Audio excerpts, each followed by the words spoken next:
Hello and welcome everyone. So I'm going to do a brief video here on the difference between nuts and actual seeds that really are similar to a nut as far as the type of fat and really where they're coming from.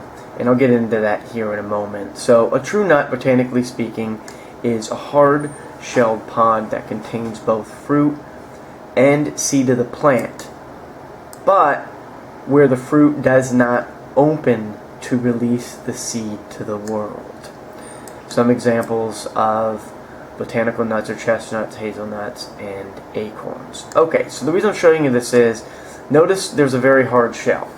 And then obviously these botanical nuts is going to have another hard shell with it. So that is the problem, right? And you might be thinking, okay, well, nuts are healthy for me. That's what I've been told. Now, the problem when you're eating these type of nuts, or you're getting into other more well-known and popular nuts, such as almonds, pecans, pistachios, walnuts, Brazil nuts, are not really nuts in the botanical sense. And the problem with this is that they all are similar and they have the hard shell, right? All of them have it. It's just the way it is. So there's a reasoning behind that when you're doing a detoxification process. Anything that has a hard shell, it has it for a reason. Now it doesn't mean it's going to necessarily kill you unless you have an allergy to that, right? So when you're trying to really go into the detoxification process, you want to avoid these nuts. And in my experience, some of these can actually not help aid in the digestion of certain foods, depending on the certain type of nut.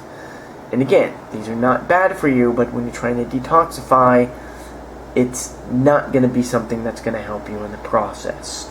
So now that you understand that part of it, let's go into seeds. A sunflower seed. Everybody knows what a sunflower seed is. You have this hard shell and there's a nice kind of tasty seed inside of it, and it comes from the fruit of the sunflower. Then you have chia seeds. I've talked about these before. They have your omegas in it. These are definitely too high in omega-6.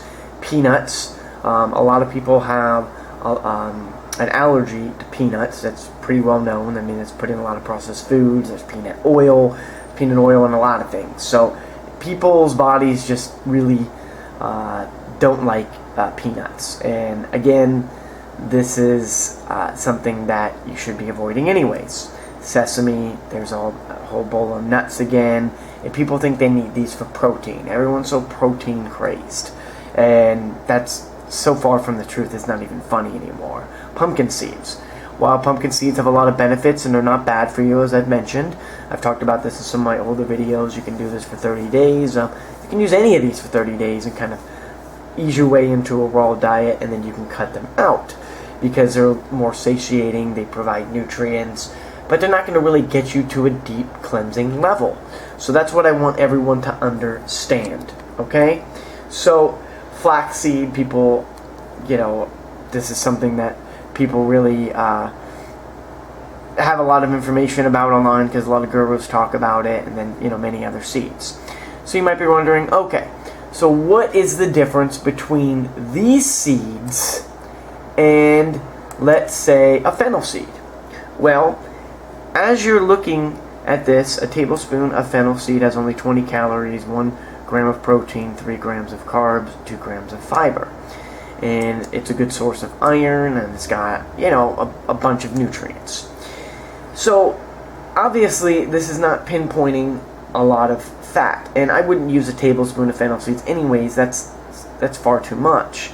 And a fennel seed has a lot of anti-inflammatory properties, for those of you that don't know.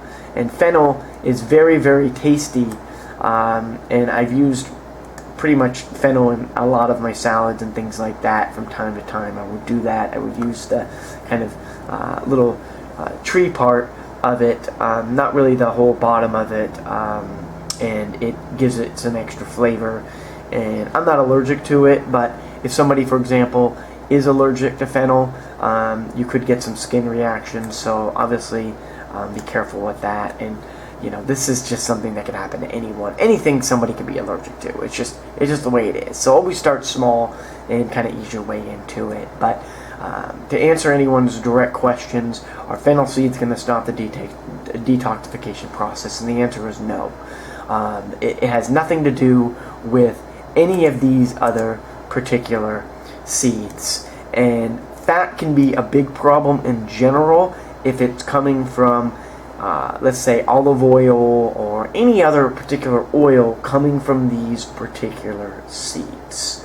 A few olives is not going to be a huge deal, but if you're soaking your whole salad in tablespoons of olive oil, yes, excessive fat can be a problem. Same thing with doing excessive avocados. Is 1 or 2 avocados going to be a problem? Of course not. Is all fruit going to still be the quickest way?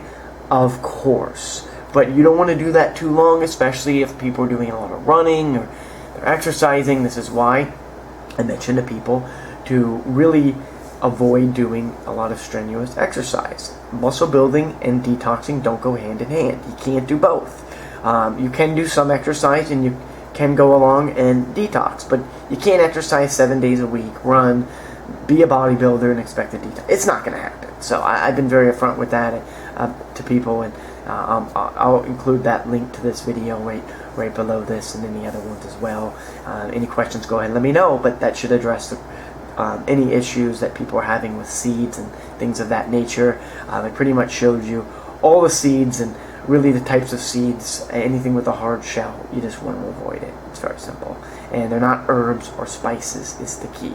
And fennel is obviously an herb or spice, and those are going to be beneficial if you're using small amounts of those to kind of flavor up any of your salads. Thank you so much. Bye-bye.